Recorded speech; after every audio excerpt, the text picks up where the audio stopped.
kopyahin mo yung pinakadali. Ayan. Ito naman yung pinakamukha. Kopyahin ka. Banata na. Ay, pabada na. Nakatayo kayo kayo kay ma'am. Mahirapan yung silipin yung pinakagay. Pero siya yung pinakano, ha? Pero mas maganda kung nakaupo po tayo, nasisilip niyo yung pinakabuhay. Yun po yung pinakaano natin. Diba? Ito po siya, para makituro nyo. Sige na, Maylin! Ituro ko din niya, wala akong nawag pinihan. Pag kaibigan nyo na, kami nilang bayaran.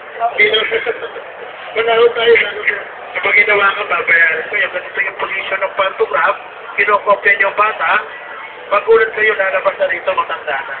Kaya hindi na accurate yung drawing. Diba? Kaya kailangan, pag 7 din. Yun po yung tamang procedure ng paggamit.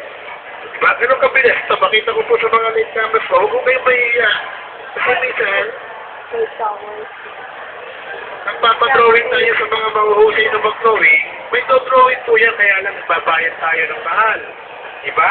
Dito, ito yung pagkakataon na makapag-drawing niya ng madalihan. Sa unang gamit, tatlong bagay lang po yung tatandaan natin, sir, ma'am. Tandaan nyo, kung mag-drawing tayo, alin ba po sa atin, yung unang gamit, i-set up natin yung pantograph, kailangan naka-eskwalado. So, pagka naka-eskwalado na po yung pinaka-pantograph natin, ipita nyo yung base.